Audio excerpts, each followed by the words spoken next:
Thank you for tuning in to another episode of The Rational Bettor. I'm Luke Skywalker, your insider. We got 6 power plays to be able to get you guys on so you can attack your books and be able to put some money in your pocket and go to the windows and cash these games. Guys, we've been red hot this week. We're picking at a 75% clips on our isolated games. We got more ammos, guys, to be able to back you with so you can be able to attack your books and be able to hammer these games that we got you on, guys. And you can go back and reference these videos that we have done all week to be able to see that we are one of the best, if not the best handicappers in the market. But we all know that you can't put new wine in old wineskins. And what have you done for me lately is the nature of this business. Just keep tuning in to the channel. We're going to have some great content for you. Let our insiders do all the homework for you. And just go to the window, hammer these games right here, and cash them in, guys. And guys, always be moderate. Even though water is good for you, if you overconsume it, you'll have complication from that. So always be responsible. And these lines may change, guys, so always go back and reference with your books. Just know, guys, this is for entertainment purposes only. If you or anybody that you know have a gambling problem, please call 1-800-GAMBLER. Our first matchup, guys, is between the Minnesota Twins, who's at 48-49, versus the Chicago Cubs at 54-42. Guys, this right here is going to be a good matchup between Taj Bradley and Matthew Boyd. We got some great history to be able to give you these guys right here. The Minnesota Twins, guys, playing great baseball right now. Great baseball right now. At 7-2 in their last 9 games. They're on a roll right now. They're 27-24 against the spread at home. 25-21 against the spread on the road. They're playing outstanding baseball. And guys, later on, I want y'all to be able to check the wind barometer and try to see which way it's going. Right now, it's blowing toward first base at 11 miles per hour. Usually, we like the wind to be able to go towards center field. That's an indication of that's an over game. And when the wind is blowing in at Wrigley Field, guys, it suppresses everything. It supersedes anything that you have. Even if it's a trash pitcher, the game will not go over. Outstanding hit that should be able to go outside of Wrigley Field into the courtyard will not even go to the warning track. So always check the wind barometer and always check that to reference with your overs and under. But with Bradley and Taj Boyd, guys, Bradley's 1-1 against the Chicago Cubs. He have not given up a run in this matchup right here. In 12 innings, he have not given up a run. And Matthew Boyd, guys, is 9-8 with a 4.48 ERA against the Minnesota Twins. The Chicago Cubs coming in, guys, an outstanding team at 27-19 at home, 54-42 overall. And one thing we were saying, guys, if you go look at the old video, this is a team that doesn't cover the spread. They don't cover the spread, especially at home. 17-29 against the spread, against an elite pitcher. And the Chicago Cubs, guys, are going up against an elite pitcher right now in Taj Bradley. The Minnesota Twins have won 6 straight games started by Taj Bradley. And that right there is going to be a big problem. The under is the play to look at, too. Look at the under in this game right here with the wind blowing in toward the first base. It might direct it toward home plate. And the game will definitely not go over when you got those kind of wind parameters going against these hitters. So look at the under in this matchup right here. But our play, guys, is to hammer the Minnesota Twins to keep getting the job done with Taj Bradley. They have won 6 straight games started by Taj Bradley. He have a good history against the Chicago Cubs. He 1-1. He have not given up a run. He had a walk. The man ended up scoring on a wild pitch. So he 1-1 in 12 innings. In 12 innings against the Chicago Cubs, he have not given up a run. Now, Matthew Boyd been pretty good against the Minnesota Twins at 9-8, but he's given up 4.8 runs per game. So almost 5 runs. We still like our chances with the Minnesota Twins, who's playing the better brand of baseball right now. Haven't won 7 out of their last 9 games. So take the Minnesota Twins on the money line, guys. Hammer this game right here, guys. Hammer this game. Let's go to the window and cash these bets in. Our next slated matchup, guys, we got the New York Mets against the Philadelphia Phillies. We was on the New York Mets on the first day coming back. We was on the money line and the under. We attacked that game beautifully. But this game and this matchup, we got Sean Manaea, one of the trashiest pitchers you can have right now. going back even 5, 6 years. This guy will come out and look like Cy Young the first 2, 3 innings. And then, like a flip of the switch, he will turn into a Jekyll and Hyde. He will give up 4 or 5 runs in 1 or 2 innings. He'll load the bases. So a lot of times right now, the New York Mets are experimenting with an opener before him or trying to bring him from the bullpen. They really don't have a judgment on how to be able to play him right here. But he have a bad history against Philadelphia Phillies. 2-3 against the Philadelphia Phillies with a 5.51 ERA. We like the Phillies to attack this team right here. The Mets are 41-57 coming into this matchup, guys. Terrible team. 21-28 against the spread at home. 21-28 against the spread on the road. Just a mediocre team. And we knew the money line was going to come in Thursday with Scott on the mound. But with this matchup right here, they just won't be able to do anything against the Philadelphia Phillies. They're 3-8 the last 11 games against the Philadelphia Phillies straight up. So that matchup right here, Philly will have their way with this game. At 54-44, the Philadelphia Phillies will be trying to redeem themselves at Citizens Bank Park. At 25-22 at home, 29-22 on the road, a much better team on the road. 17-30 against the spread at home. The majority of those guys is when they had Rob Thompson.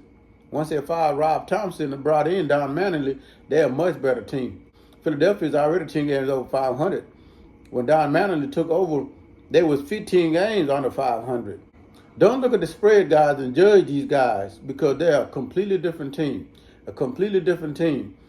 And against left-handed pitchers, they're 18-19. But like I said, guys, majority of these stats for the Philadelphia Phillies, the first month and a half, is with Rob Thompson under him as the manager.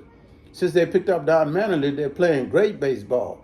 So anything that you're seeing now is supersede what was happening before. So disregard all that. Jesus Luzardo is 6-2 against the New York Mets with a 3.31 ERA, dominating this team. The wind is blowing out straight to center field at 11 miles per hour. We like Schwarber. We like Trey Turner. We like Bryce Harper. We like those guys to be able to jump on Sean Manaea, one of the weakest pitchers that we have right now. Even with the opener in front of him, he's still going to get hit. And the bullpen for the Mets guys is not going to be able to hold the floodgate when Manaea leaves. So hammer the Philadelphia Phillies right here. Take Philadelphia on a run line. Take Philadelphia -1.5 and hammer this game right here, guys. And let's keep bashing these books, guys. And let's keep cashing them. And our third slated game, guys, that we have isolated, guys, on this beautiful July 18th, on this Saturday, it's the St. Louis Cardinals versus the Arizona Diamondbacks. St. Louis coming in at 50-45, guys. And this team right here, they just have struggled in the desert. As we said before, 0-5 straight up in Arizona. And they have been a better team on the road, 27-16 against the spread on the road. But with the history and the struggle that they have against Arizona on the road, and their road warrior stature and their road warrior mentality that they've been having, guys, we're going to override that with the struggling history that they have in Arizona. When you look at the Arizona Diamondbacks at 49-47, 27-20 at home, playing great baseball, guys, and they own the St. Louis team. Dustin Mays is slated to pitch at 5-6 with a 4.55 ERA against the Arizona Diamondbacks. He will be going across against Brandon Pat, who's 3-1 with a 5.03 ERA, but pitching at a much better rate right now. Dustin Mays is 2-2 with a 3.48 ERA against the Arizona Diamondback. Pat is 1-0 against St. Louis with a 4.48 ERA against the St. Louis Cardinals. But in this matchup right here, guys, we just like the history to keep going.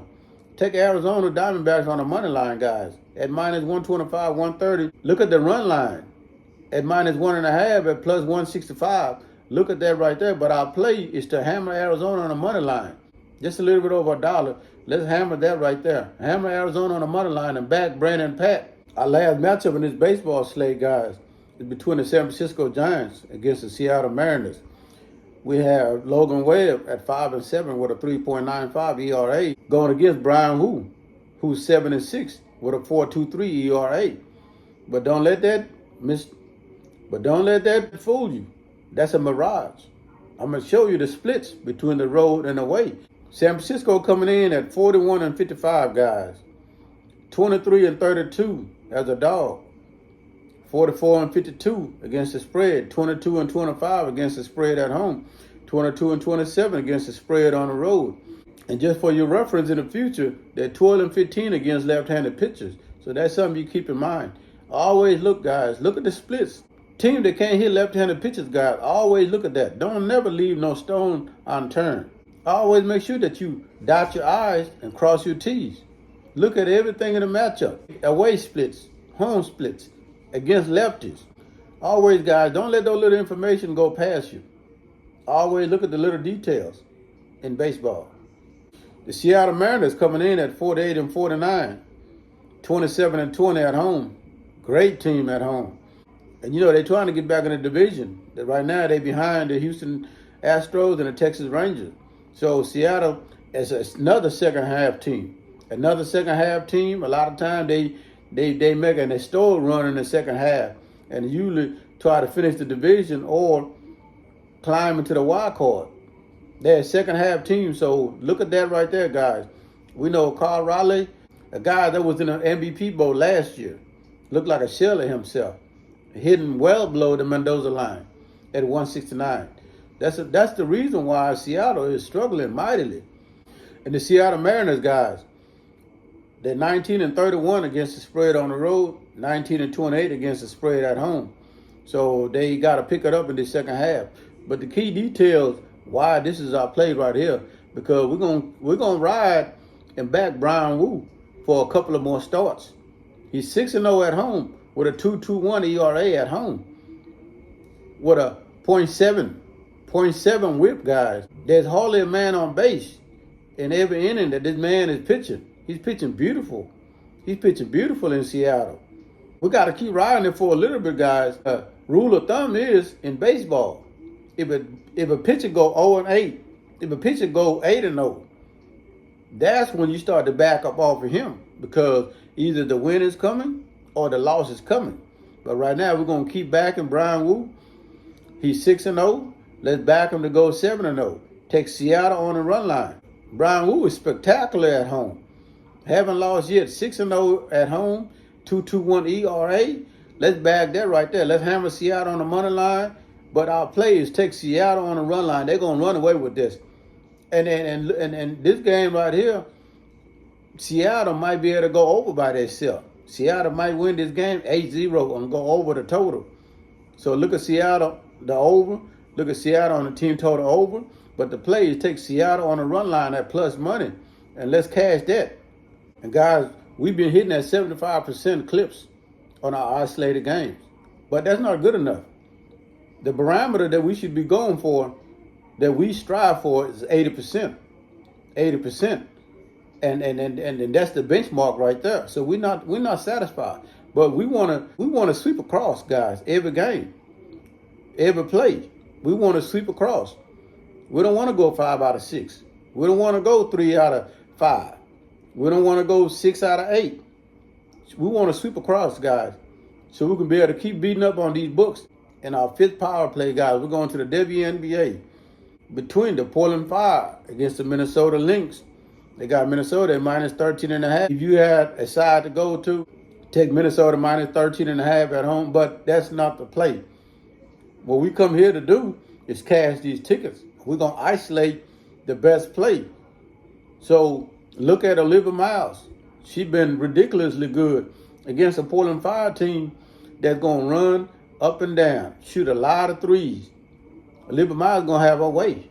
They don't play no defense. They're one of the worst defensive teams in the WNBA besides the Toronto Tempo and the Chicago Skies and the LA Sparks. Those are the bottom feeders on the defensive side.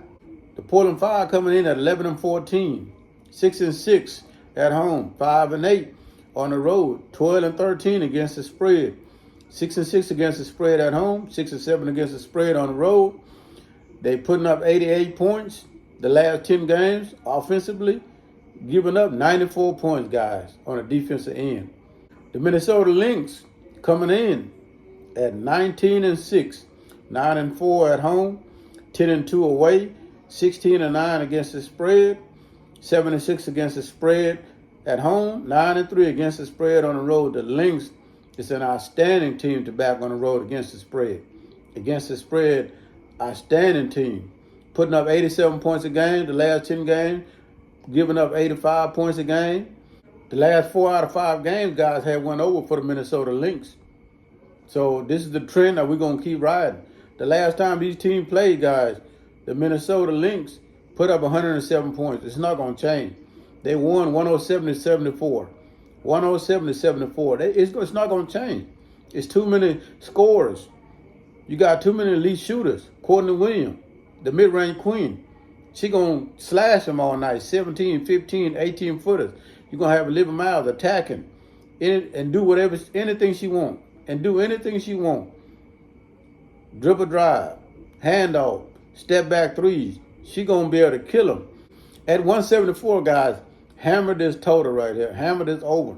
Take Minnesota. Look at the team total over. Take Minnesota on the team total over. Take the total over 174.5. We got this game isolated right now. The numbers we crunch, we got this game at 185. We got this game going over 185, guys. We got this game over by 11 points on what the books is set. 174 is just too low. We like this game at 187. 187, guys. We got this game isolated. The numbers we crunched, all the information that we looked at, this game is set at 185, guys. It should get to 187. Hammer the over on the Minnesota Lynx against the Portland Fire. Our last matchup, guys, it's the New York Liberty versus Indiana Fever. Liberty coming in at 14-11 overall. Not playing great basketball. 3-7 in their last 10 games. 8-5 at home. 6-6 on the road. 11-14 against the spread. 8-5 against the spread at home. 3-9 against the spread on the road. I know they're downright terrible on the road against the spread. The Lady Liberty is coming in last 10 games, putting up 86 points, giving up 87 points. And this is why, look at that over. Look at that over. It's too many athletes. It's too many skilled players in this game.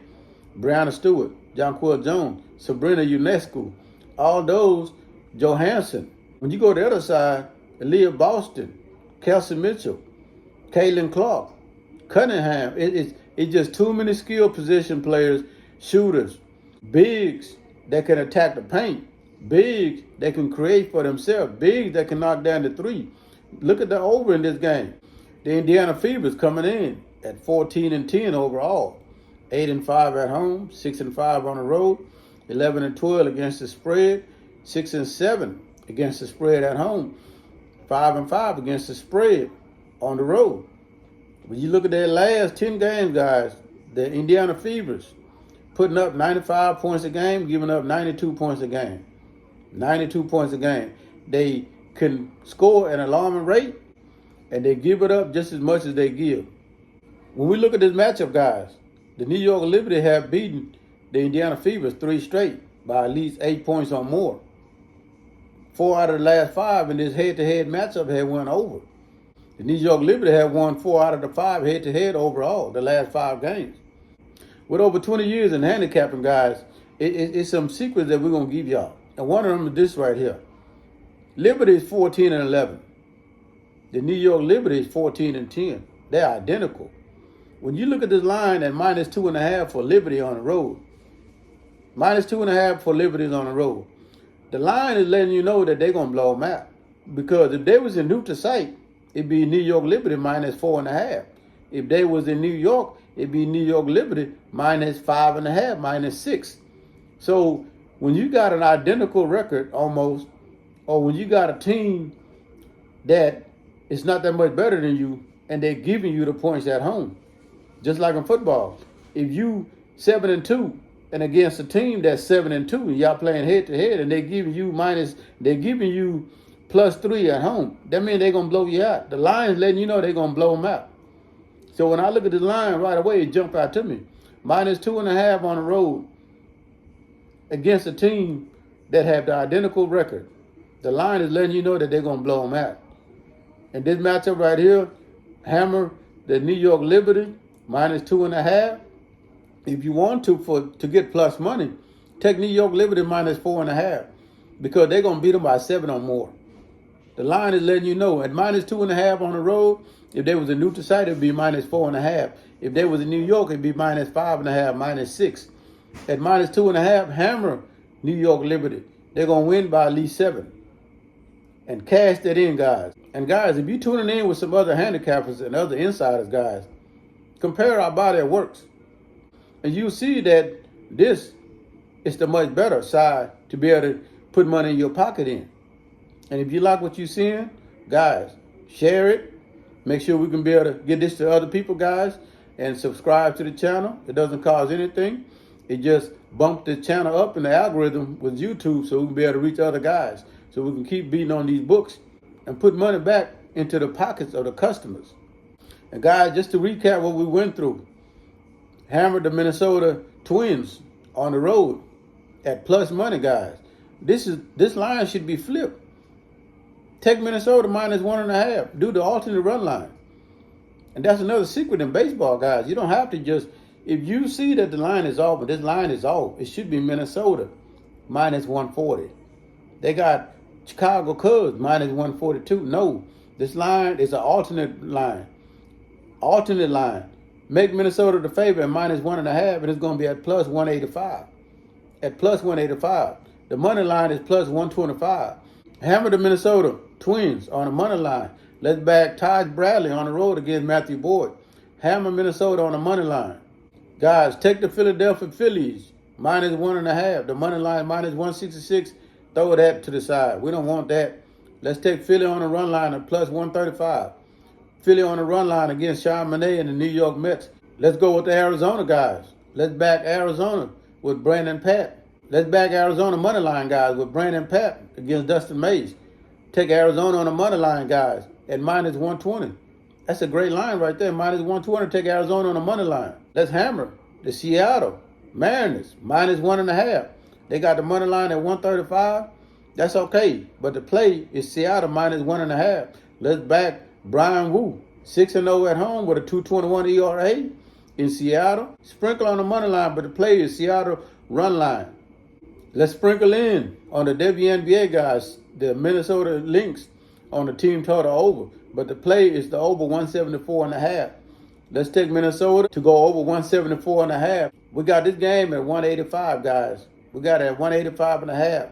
They got it at 174.5. The number we crunch, this line should be set at 185.5. Let's hammer the over and take this game to the bank.